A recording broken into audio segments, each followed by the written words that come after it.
Today we're going to be taking a look at a game that's been recommended to me a ton over the last few weeks, Subway Builder. Now, if you haven't heard of Subway Builder, it's a hyper-realistic transit simulation game where you get to build your own subway system from the ground up while dealing with real-world constraints and costs. So this is not City Skylines. We're not trying to make a pretty subway system, and we're not going to watch people scurry away from it. We are dealing with the nitty-gritty of subway building, and we're going to be using real-world data and real-world constraints, which I think is super cool. Now, I absolutely loved reading that they're using census and redistrictor data. Now, I've never used data from redistrictor, but it looks like it's just basic demographic information at the street level. That's things like education level, monthly rent costs, things that would give you information about a particular neighborhood and who might use transit. But the data that got me really excited is the census data that they're using. They're using job flows and loads data.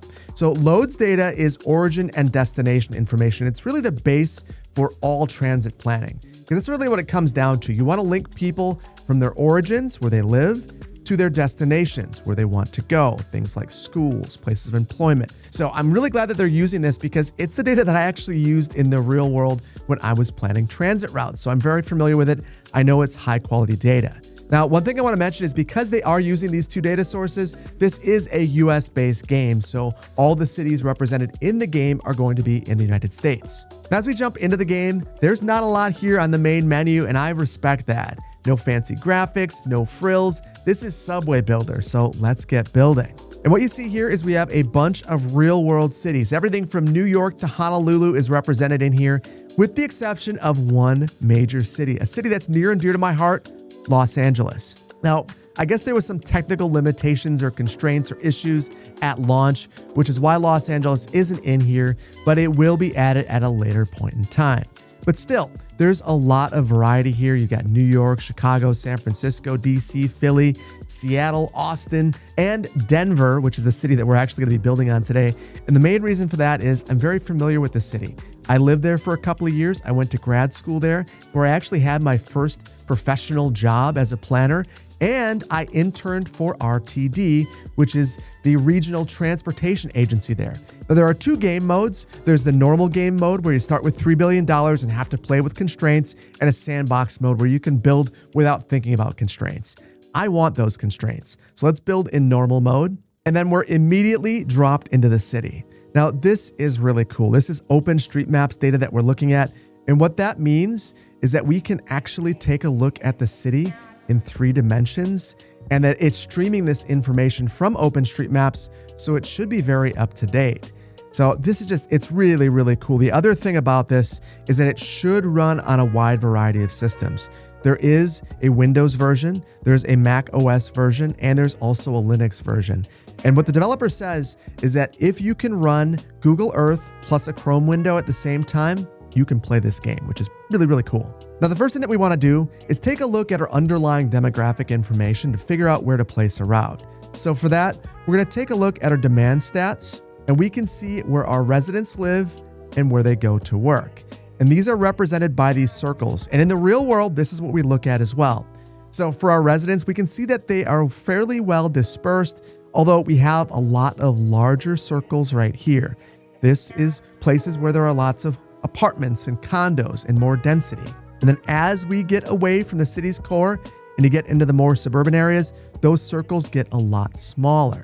Now for workplaces, we have a lot downtown, but there are other corridors where you can see a number of workplaces. And I happen to know that this is the Denver Tech Center. There's a lot of employment down there. We've also got the airport over here, and you can see a ton of workers over here as well. I think for the first route, I want to link downtown Denver to the tech center. So let's start out by building our stations. The first thing we have to do is figure out if we're going to be building heavy metro or light metro. Heavy metro is New York City style metro. It's got higher capacity, probably not appropriate for a city like Denver. Light metro is modeled after Montreal's system. It's more flexible, it's cheaper, it's moderate capacity, probably more appropriate for a city like Denver. So I think that we're going to stick with this the entire time. Then we have to select the number of tracks at this station. I want to build near Union Station, which is right here. So I think we want to have a lot of tracks coming in at Union Station. And I'm going to place this right out in front. The reason I want to place it here and not in the rear or underneath this is look at this. We end up conflicting with Union Station. This would cost us $500 million approximately if we took out Union Station accidentally. So we're not going to do that. Now, keep in mind, we are in a blueprint mode right now. So we're not building anything. We're just experimenting a bit. And I'm going to place this right in front. Now, one thing to know is we are only 5 meters deep right now. So we're doing cut and fill. So if I were to, for instance, try to go diagonal under these buildings, I'd have to use eminent domain under all of them. So this is probably not appropriate in the downtown area. So I'm going to clear the blueprints and we're going to drop this down a bit more. So at 10 meters underground, we get a standard tunnel. If we go any deeper than that, we get twice the cost. So I'll go 10 meters and draw that back in. Now I want to go back to my demand and we can see that there's a lot of residential demand over here, but the workplaces is what I really care about. So there's a lot of state government workers over here. We've got RTD where I used to work. We've also got the Denver Post. There's a lot of employment over here. So for the next station, I'm going to keep it fairly close. In fact, I'm thinking we've got the Capitol building right here. Maybe we'll actually place this right here off Colfax by the Civic Center Plaza. Now, for this station, I only want parallel tracks. We don't need to have quad tracks. That's way too much. Now, I think for the next station, we're going to want to go shallower if possible. We'll get cut and cover stations then. So I'm going 5 meters deep. Looking back at our demand stats, you can see there's a lot of residential if we get further down here. I think I want to increase the spacing because we don't have a lot going on right here. That spear, that's a major barrier, and there's not a lot of development over here. In the real world, we actually might want to add a station there though. We might want to encourage development. It really depends on the goals of the transit entity. I see that we've also got a major employer right here. So for this next station, I'll go right about here. I'm just trying to make sure that my eyes aren't deceiving me as I look at this. The last thing I want to do is inadvertently put this a block over and have to do a whole bunch of eminent domain. That is perfect. That is great. And not as much residential over here. There's a lot right here, and we've got some employment near this interchange. So I think we're going to go quite a bit further here because I don't want to cannibalize demand at this station, but I also want to ensure that we can turn at the highway. I think we're going to run underneath the highway for a little while. So we'll build that right there at Virginia Avenue. Then we'll go underneath the highway. And that's because though there is demand here, it's not crazy. And there's basically no employment demand. But if we were to cut here and then maybe drop down right here, we could pick up these couple of major employers. The other option would be to skip the highway altogether, run right here, and try to make the turn. It looks like maybe we could go underneath here. That would slow things down, but we would hit all of this residential. You know what? I think I might try to do that. And I think to make this more palatable, I'm going to add the station right about here because then you'll be slowing down in this location anyway. So now I think we want to try to line up right here with this major employment center. And I'm going to place this right at Evans Avenue. Now from here, I want to try to get back towards the highway. We end up going through a bunch of suburban stuff until we get to the tech center down here. You can see from a residential standpoint, the density is pretty low until we get down here. And from a worker standpoint, not all that much happening, at least not outside of this area right here. So maybe we'll add one more station right here at Bel Air, and then we'll have nothing else until we get to the tech center. The bigger question in my mind is, should we have 2 stations here? I think we probably should. There's a lot of residential right here and a lot of employment over here. So I'm going to add 1 station right here, and I'll place 1 right here. So now we have to link everything up with tracks. And this is fairly simple. There are 2 ways that I can handle this. I can just grab this and draw in segments, or I can just link them up right here and let it do its own thing. But here's the thing. As I do this, we start to use tons of eminent domain. In fact, if I just let it do what it wants, we're going to spend $270 million on this one building alone. That is insane. We don't want to do that. So I'm going to be really careful about this. And as I adjust this, our speeds change. So as I have this relatively straight segment, we're going 89 kilometers per hour. That's pretty good. Right here, we're cutting and filling. So if I can get in between these buildings, maybe I can work some magic. Probably not going to happen. So let's do this instead. I'm going to get really close to these buildings, and then we'll start the turn right here.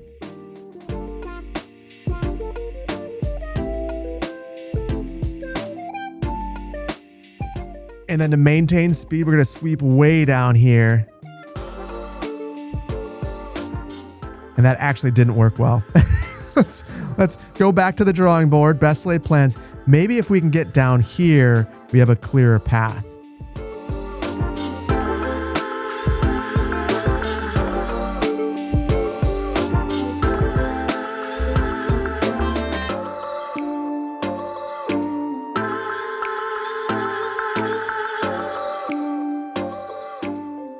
And this will cause me to slightly bump this station over.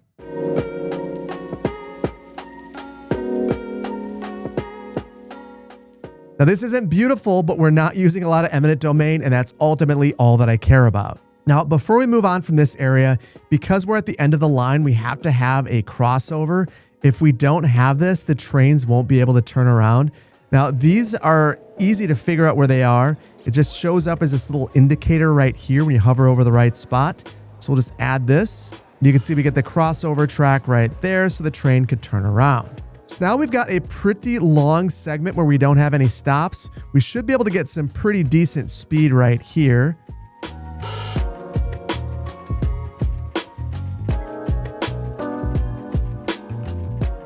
So now I should be able to just follow the highway.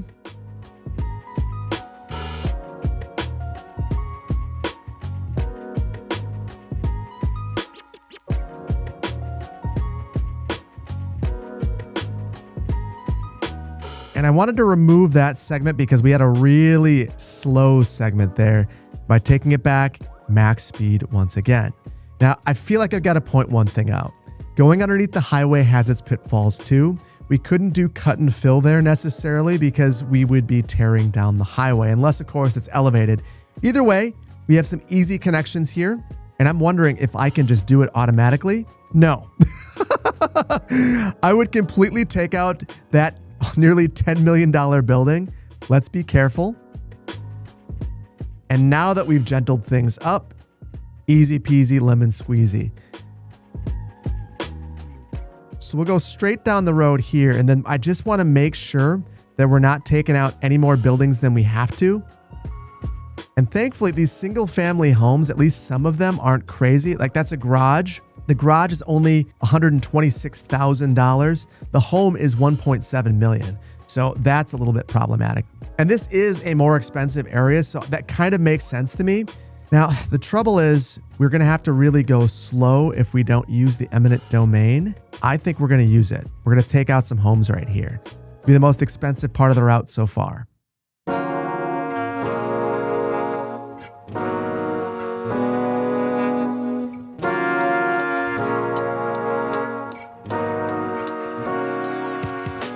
And I just couldn't do it. It just didn't make any sense to me. The numbers started to get really extreme. But I also noticed that we've got this little diagonal spot right here where maybe if we play our cards right, that's slow, but the amount of eminent domain is not that bad. So what I'm going to do is just try to shift this down, this station.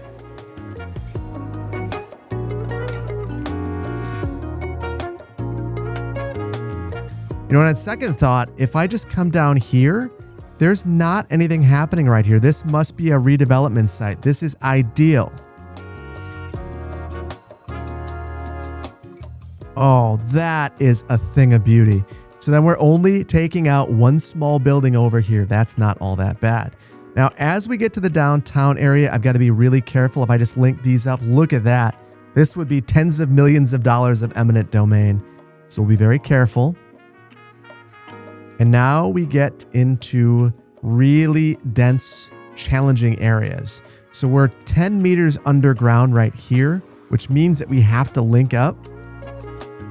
And we need some distance for that. I think this is probably good enough. Perfect. We maintain our full speed there. And now for this one, we're going to basically loop around. So I want to be underground here. Oh, and we're not deep enough. We're not deep enough. So to make this work, I'm going to back this out. And I think that at this station, we've got to be 11 meters underground. And then for our track, we'll link up in between here and here. And now at this station, 11 meters underground. Now, thankfully, we're able to easily link up with Union Station without much of an issue, but that's a bit of an issue. I thought that we could go under the buildings right here. We're not deep enough yet. So back to the drawing board. What I think I'll try to do is follow existing rights-of-way. And it looks like it's just the tallest buildings that are causing me issues. So if I go this way and then skip Coors Field or go under the nose of Coors Field, we're fine. That's perfect. Now we have to add our crossover over here. And now we're ready to build this. All we'd have to do is click build blueprints and it would build the whole thing. But I want to take a look at the costs. It looks like this will cost us $1.3 billion to build this, which is kind of wild. And just like that, $1.3 billion out of our bank account. So we better work to recover that money. And to do that, we've got to build a route. So we'll create a new route. We can name our route anything that we want to. We'll just make this the A line. I think I want to go blue. This is going to be a light metro route, and then we can adjust the shape if we want. I kind of like the traditional circle. So we'll just create this route. And now we get to select the route and add our stops. We'll start here at Union Station and then work our way down. We just have to basically go all the way down here, adding our stops in the order that we want them to occur.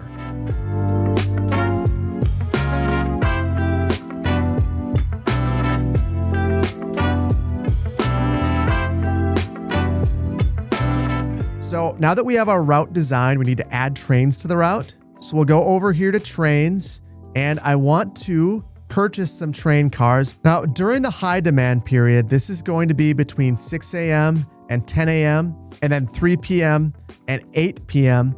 We are going to want to have most of our service. Probably at least 2 train cars. We'll buy that right away. And that costs us $5 million. We'll put that in service. We'll add 2 to this. We're out of train cars right away, it says, so let's buy another set. Then we also have to buy the train cars. We only bought the engines before. We're going to want to have at least 2 per train, and we just bought 6 trains, so it would stand to reason that we have to buy 12 of these.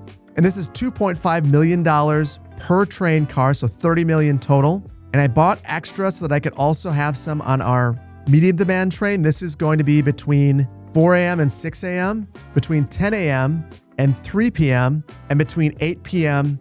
and 10 p.m. And then the low demand period, I don't really think it makes a lot of sense to fund on this route. This would be incredibly expensive. This is all the rest of the hours of the day. And generally, I think that maybe a bus service would make sense for this, particularly in a city that doesn't have a ton of density on a route that's pretty long. I just want to make sure that my math wasn't wrong. It was. I bought way more train cars than I needed. So I'll bump this up to 4 and 2. And now this route should be good to go. So now we get to finally start this service.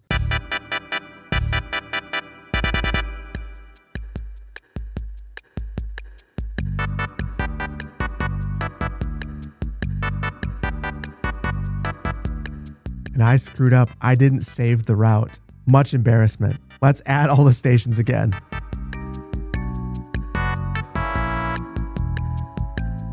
Now I will actually confirm the changes. And now we'll start to see the trains going up and down there. So I'm going to slow things down for a moment because I want to point a couple of things out. So these little red indicators right here are people that are going to your stations to take the train. Now we've got...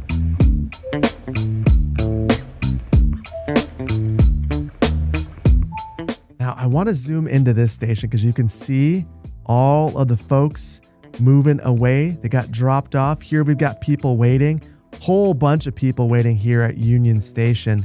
You can see that at 17th Street right here, we did have a pass up. That is not good. Now, the other thing I want to point out is right here, we can see the cost per hour. You can see that right now we're making a bit of money. That's good to see. And right there, we were able to completely clear that. So that is perfect. Same thing right there.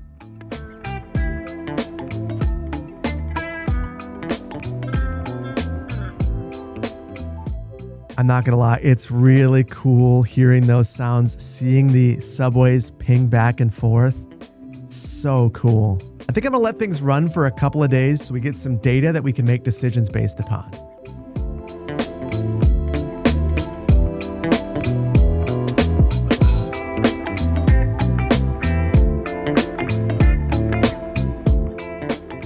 You know, we have 1 day down. So let's take a look at the data that we have so far, because we actually have quite a bit. So the first thing that we can see right here is the demand statistics.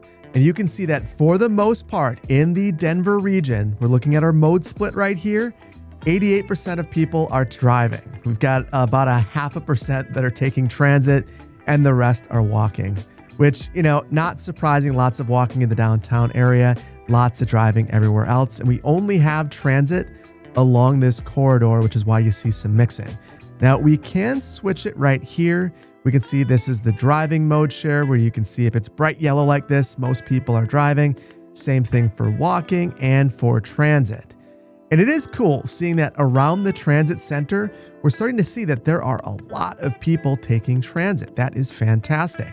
And we can do the exact same thing with workers, and we're not seeing quite as much improvement there. Maybe that will take a little bit of time. Now, in the real world, when I've worked on transit routes, I've told elected officials and the general public, let people move, let them make their life changes and choices based around that transit route.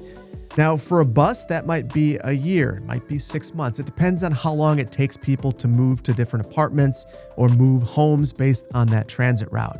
For a fixed route service like this, a high quality subway service, you might see a ton of development around here. So it might take 5 years, 10 years to start to see all that investment take place around the transit centers. My guess is the game doesn't get into that level of nuance, but I do hope that we see ridership improve over time as the service becomes a bit more mature. Now, in addition to this, we could take a look at the route ridership. We only have 1 route, but we had 12,869 rides, which is pretty nice in my opinion. And then we have our station level ridership, and you can see a ton of ridership downtown, not quite as much over here near the tech center, which is kind of surprising to me.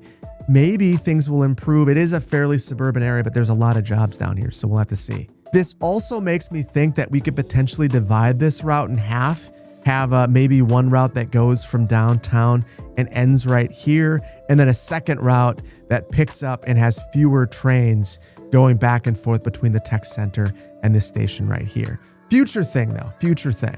And then there's another thing I got to show you. So from the pause menu, we have both our news archive and the transit feed. The news archive is basically a newspaper. We don't have anything there yet. It would pop up automatically. But the transit feed's really interesting. It's basically Twitter, and we can see what people are saying about it. So Angry Neighbor says, why does Bellevue Avenue have a station, but not my neighborhood? $1.6 billion spent already. 0 trains across 1 route. The A line now spans 17 stations. So yes, we can see all of this different information and see how people are feeling about our service. And it looks like a lot of it right now is the same, which makes sense. But I love to see that Happy Commuter says, just took the A line from 17th Street. Smooth ride. We did a great job there. Now, in addition to that, we can take a look at our finances. So I'm just going to click on this right here. We can see our current fare is $3. So presumably if we were to lower the fare, we would get more ridership. And there is going to be that perfect sweet spot where if we lower the fare, we get more ridership and overall our revenue is higher. So we'll have to play with that. But for our revenue, you can see that we generated a ton of revenue in certain periods, and we had more expenses in others.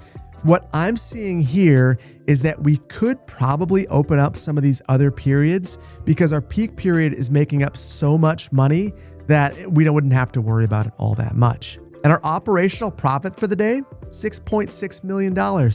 That's pretty good. That's pretty good in my opinion. Now, eventually we'll be able to take a look at this by the day and then over time. And we can even see that we spent a whole bunch on construction, not very much on operations in that particular day. So again, let's let things run for a while and see how things shake out over a longer period of time.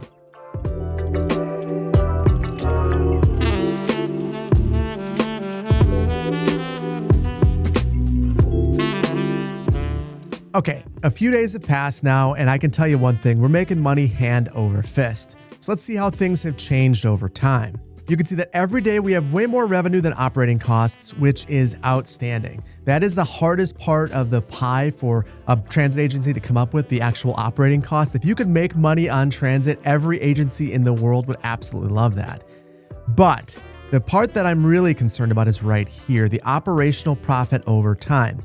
You can see that things are pretty even. Seems like we've reached an equilibrium. That day one was definitely a bit lower than day two, and every day there on out. So we kind of understand what's going to happen now, and that makes me want to tinker around the edges. And one of the things that I've been toying around with the idea of is adjusting the route and dividing it in half. So the first thing I want to do is edit this route, and I'm going to take away the stations back here and have it turn around right here. So I have to add another crossover track right here. And then I'll build the blueprint so we actually get the crossover. You can see it right there. And now we can modify that route. And I basically just want to remove all the stations going out to the tech center.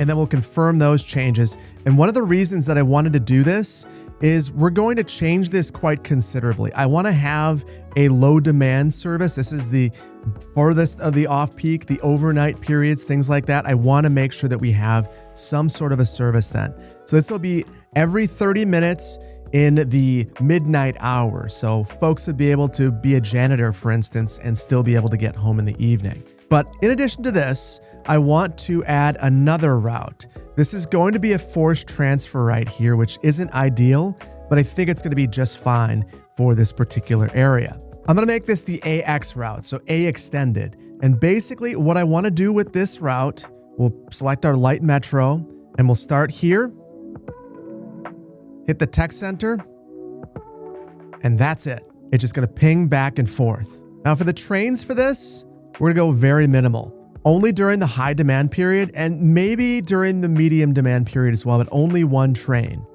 And thankfully, I purchased way too many trains and train cars earlier, did some math wrong in my head. That's why I'm a planner, not an engineer. But now that we resume this, you can see that we have trains running in this overnight period. They're just pinging back and forth between this area. Nothing is happening over here. That is what we wanted. And there are people using the service. Now, for me, this is a valuable community amenity. This is a denser area. This would likely encourage additional density along the route. And just in general, sometimes you provide service when it's not super highly utilized because it really makes people feel good about transit and it makes them be able to depend on it if it's always available for them. The last thing you want to do is take this subway somewhere and get stranded. So now here we are, we're at about 5 a.m. and you can see that this is the medium demand period. We have the train coming along here and it's operational. Only one right here though, and we've got two right here, 3 in total.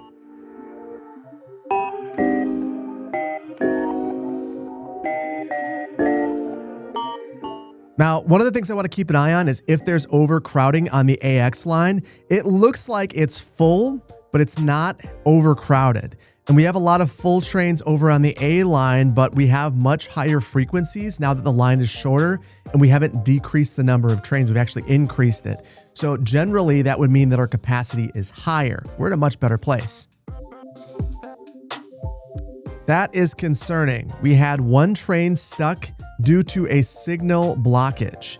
I think that I might have screwed up here and maybe we need to have 2 crossovers. It looks like we had a bit of a conflict right here. I'll add a second crossover, so hopefully they're not crossing, and we'll build that. And I'm gonna see if that warning comes up again. If it does, that tells me that I probably should have built another station right here or something with more capacity.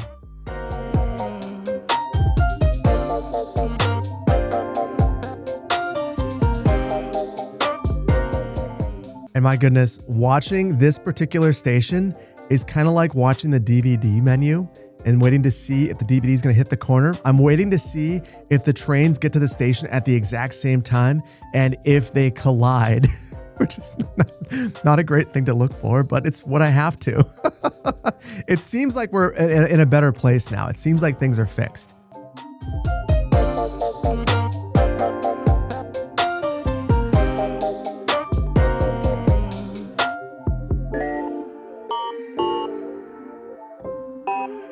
Okay, so we just completed day 5 with our new service pattern, so I just want to see the way the numbers look. And we were still making money again, I think. Yeah, we definitely made a bit more money. We definitely had more expenses, but the service in general would be much better. Looking at the hourly breakdown, I'm really surprised to see that we actually made money during those overnight periods. Generally, those are big losers, but apparently with the way that we have everything structured, everything is just fine. The only periods that are a little bit rough for us are 7 a.m. and 9 p.m. Those are the 2 periods that we're losing money, but we're more than making up for it the rest of the day, so I wouldn't worry all that much about that. Looking at our route ridership, you can see that Route A absolutely dominates Route AX, but that makes sense. Route AX is going through that suburban area, and we've been able to really increase our service in the Route A service area because of separating the route right there. So our ridership is that much higher because of what we've done. I think this makes a ton of sense. And I really am happy to see that the ridership has jumped up that much. And then looking at the station ridership, check this out. This station right here, Bel Air Street, is basically as busy as Union Station. Now, the other thing that I'm noticing, I think I can rename this. I don't want to rename that one, but this one right here, 17th Street, yeah, we'll make that one Union Station. The other thing, we have one over here that's called 14th Parkway. That's crazy. We'll make that Civic Center. That is much, much, much better. So cool. I want to see if we lower the fare cost, if we see a major increase in ridership. Now, unfortunately, I don't think that we have a way to look at ridership over time. So I'm going to do the next best thing. I'll open up a Word document and just paste it right in there. And then I'm going to drop the cost down to $2 a fare and let things run for maybe 2 days so we see how things shake out.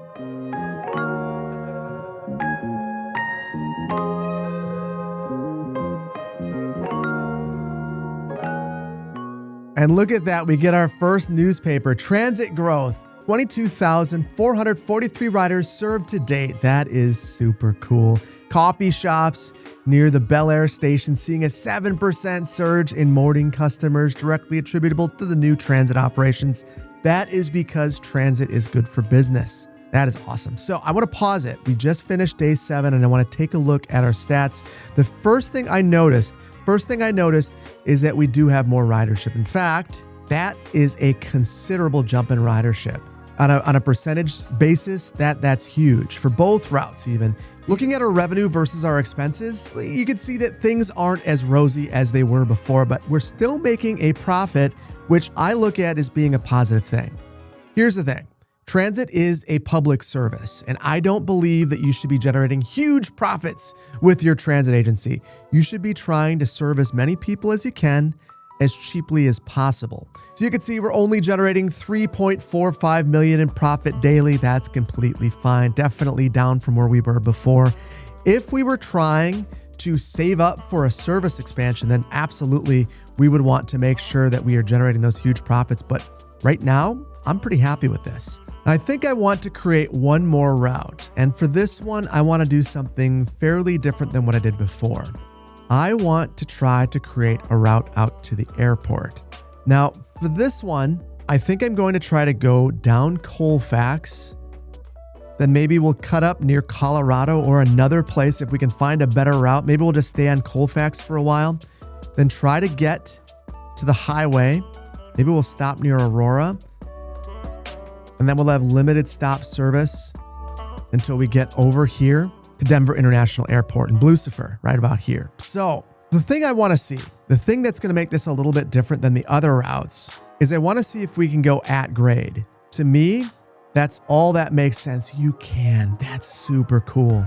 This actually reduced the cost. We can elevate it. We can create the L in Chicago. That is super cool. All right, let's go at grade, and we'll have our first station right here, right at the airport. Now for this next one, I think we're gonna go fairly far away. And that's just because there's not all that much happening out here. Not in terms of residents, not in terms of employees.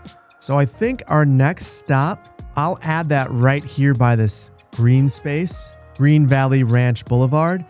And then I think that we want to try to parallel the highway as best we can. Now to try to be realistic about this, I will drop the track underground or over the top. But for this next station, let's see if we have a good location for this. It looks like we've got a major employment hub right here. I can't recall if this is the mall or not in Aurora. I think it probably makes the most sense to come down this way anyway. You can see that it wouldn't be that difficult to get over here. So after that one, I just kind of want to take inventory of where we are. Now that I zoom out to here, I can see this is Colfax right here. And this right here is City Park. So I think this neighborhood, Central Park, actually has a light rail station. And I think it does fairly well. What I'm going to do, I don't want to bop up this way. What I'm going to do instead is have one stop right here. And I am going to drop underground right here. And it seems like you could have some sort of a corridor through here. So I'll just stop this right here, right on Colfax. And then this is Colorado. So we'll stop near the corner of Colorado and Actually, this is Colorado, my bad. So this should have a stop right here. And that'll also serve the zoo and City Park. And now we start to reach more density. Because we're underground, I'm going to try to go to Cheeseman. So I'll have a stop in Cheeseman. The whole idea behind this is that maybe we could link back up with Civic Center right here. So let's build the tracks. And we are not deep enough right here. This is going to be a big problem. These are very expensive buildings. But since we're so deep, I think I will try to have a nice gentle curve right here. And one of the things that I haven't been doing, if I turn on maximum tunnel depth, I can see the depth that I need to get under these buildings. So right here, you can see it's 10 to 14 meters. Some of these taller buildings and larger buildings, I need to go deeper, but over here, I don't need to go quite as deep. Now, would you look at this? It's hitting me with a slope violation. Maximum of 4% slope is allowed. And when I hit 4% slope, I hit that building. So that's not gonna work. What I think I can do to fix this, I'll delete the Gilpin station. I'll build it right here on 12th instead. And then we'll do all of our dropping right here.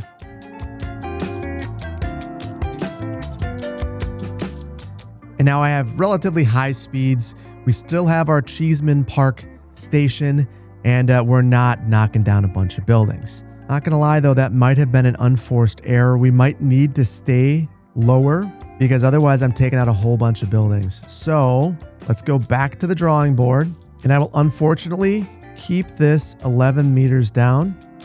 But this also means that we can pick up a bit more speed here because nothing really matters.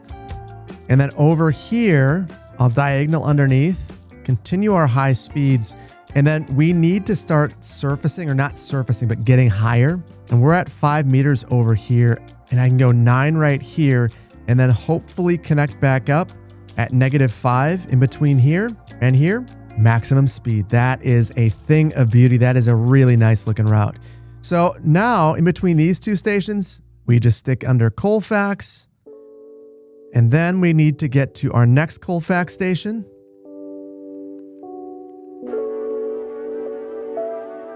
And then finally, we end up going over to what I believe is the mall. Now the tunnel depth doesn't matter anymore, so I'm going to turn that off and just work our way over here. Now,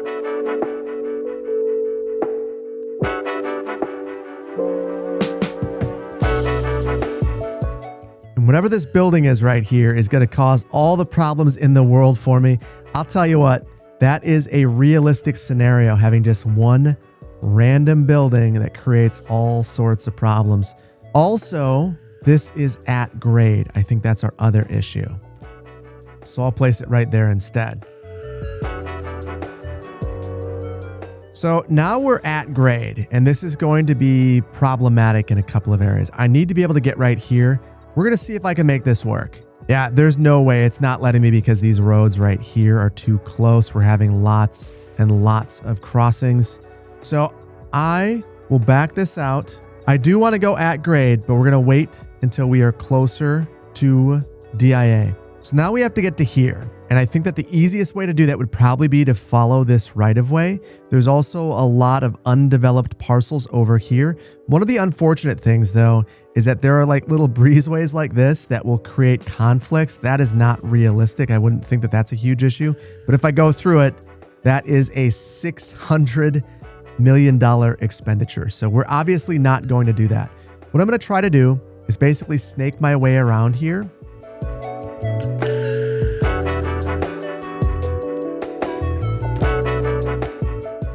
That's a little bit slower, but honestly, you got to do what you got to do. And now it should be fairly easy to get up there. I just need to follow the right-of-way.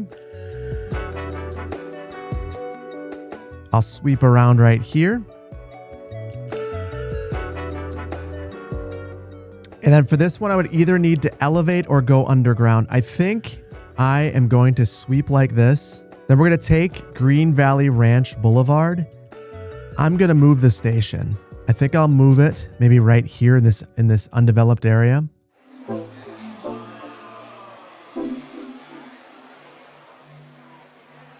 And then I'm going to get to right about here, and then we'll take it at grade. And then looking at this, I actually couldn't go at grade right here because of all the conflicts with the roads. So I am curious, what is more expensive, going above or below ground? It's actually much cheaper elevating. So just for fun, I'm going to try to elevate here. So now we're elevated and can make it over. And I want to run this thing right down the middle of the highway. I think that would look super cool.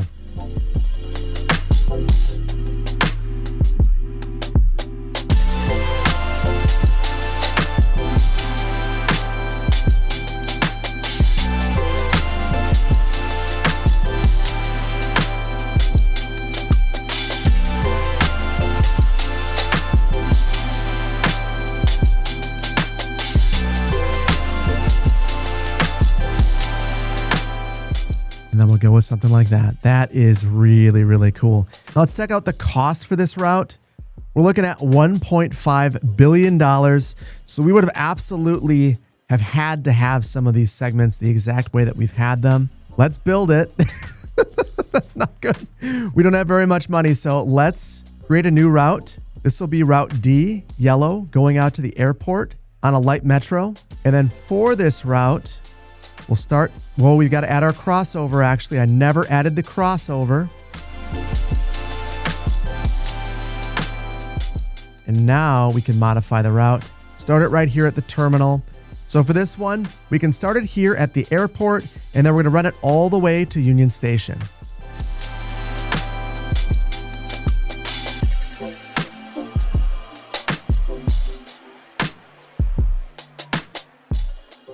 So now we need to add a couple of trains here. Thankfully, we still have some. And I'm not sure how to see how many trains we have in our inventory, but I can tell that we are out of train cars.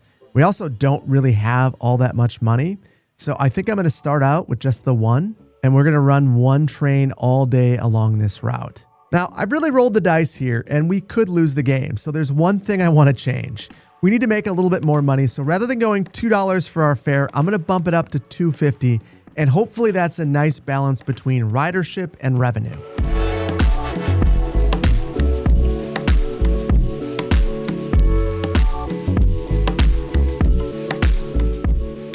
Okay, so we haven't run a full 24 hours, but we've been able to see what's happening generally with the system, and it seems like we're making money hand over fist. Now, this new route is an absolute disaster, and that's because our frequency is pretty bad. It's every 71 minutes, I believe, that you actually get a subway.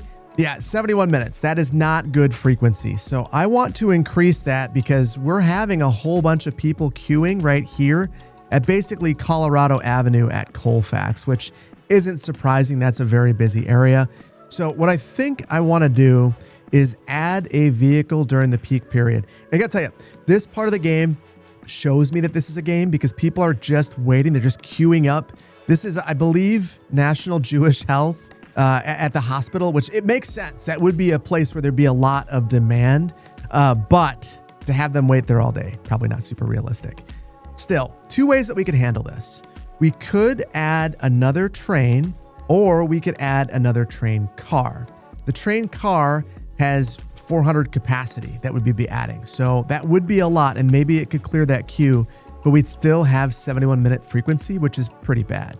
So what I think I'm gonna do is add one more train during the peak period. That cuts our frequency basically in half. Now, I'm not gonna know if this is better until tomorrow, so I'm gonna just kind of let it run for a little while, but I do just wanna take a look at one thing. Route ridership for Route D is half of that of Route A, and we've had one train going out there, which is kind of wild. It means that we could probably pare back on Route A, add trains to Route D, and still be in a fairly good spot. And part of that is look at the station level ridership right here. There's only 3,000 right here, but that's with all the people that haven't been able to get on. Once we're actually picking people up right here, I have a feeling this is going to be a lot like Civic Center right here. We're going to see quite a bit of ridership, or maybe it's more like Bel Air. But we're also going to see a spike here at the airport. So let's just let it run and see what happens. But not before doing one thing.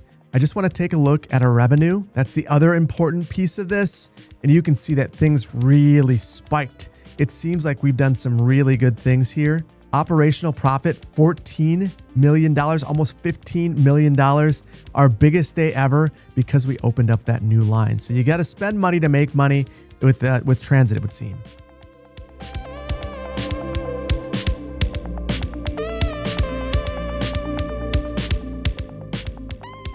Okay, this is wild. Even with all that extra capacity, we never cleared our queue here. So we're gonna make some more modifications. I think for Route A, I'm going to steal a train here. That'll take us down to 10-minute frequencies, but that's completely fine. For Route D, I'm gonna add another train during the high demand peak period. We don't have enough train cars for this, so we'll have to buy more. And then during the medium demand period, remember that's 4 to 6 a.m., kind of peak airport time, as well as 10 to 3 and 8 p.m. to 10 p.m. We'll add another train here as well. That'll take it down to 35-minute frequencies. Still not perfect, but a lot better. And I am just curious, if we were to add 4 here, that would take it down to 18-minute frequency, which is definitely better, but because this is a long route, you're getting diminishing returns. So I think that 24 minutes is probably good enough. We're gonna see how that works. But for now, let's see if this clears the queues.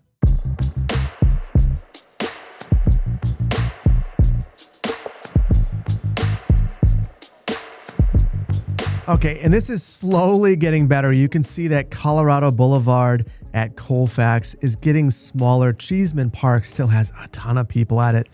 So there are a couple of different ways that we could resolve this. We could divide this route. We could definitely increase the capacity here. I think that would definitely do it. But I just want to see overall from a revenue standpoint, number is continuing to increase. From a ridership standpoint, route ridership for D is almost equal to A, but the modifications that we made to A did decrease ridership. So I think that there are some changes that we can make there. Maybe the actual play is keeping those frequencies high on the spline on A, and then taking those extra train cars and adding them to D. Maybe that is the perfect solution here. But I gotta tell you, this is one of those games that, if you are a specific type of person, if you're like me and you just really like transit, and you've always been fascinated in these sorts of things, I think that you could spend hours on this. Now, I want to thank the developer for giving me a copy of this game. This is $30, which, is quite expensive for a game that is kind of doing this sort of thing. However, I think for the right person, it's really going to speak to them and they're going to like to play it a lot. Right now, it's only available on the developer's website, which I'll leave a link to below. In the future, it will also be available on Steam, which I'm guessing will be a lot of people's preferred way of getting it. However, once it gets on there, from my understanding, it's going to jump up to $40 in price. Gotta say though, I really enjoy this. I think it's one of those games that it's just fun to tinker around with. Is it a realistic depiction of everything about transit? No. but is it an educational tool that will teach you a lot about the way transit works and about the way transit planners think? I think it absolutely is. And I think it's a ton of fun to play around with. Now, obviously, transit is not this profitable. If it was, your city would be building subway lines all over the place. But I do think that some of the trade-offs and some of the thought process behind it is really, really fun and interesting, and that part of it is realistic. And I do love that the engineering constraints and the actual aspects that you have to think about, they're there. They've done a really good job with that. So again, huge thanks to the developer for giving me a key to this. Huge thanks to everyone in the community who reached out and said, please play this game. And thank you to all of you for joining me today. It's been a lot of fun. I hope that you've enjoyed this one. If you did, please hit the like button. If you're not subscribed to the channel, please consider doing so. I want to thank you so much for your time today. There's a million things that you could have been doing, but you decided to hang out with me and play Subway Builder and build a subway in Denver, a city that absolutely probably shouldn't have one. For that, I appreciate you and I appreciate your time. Thank you so much, and I'll see you in the next one. Take care.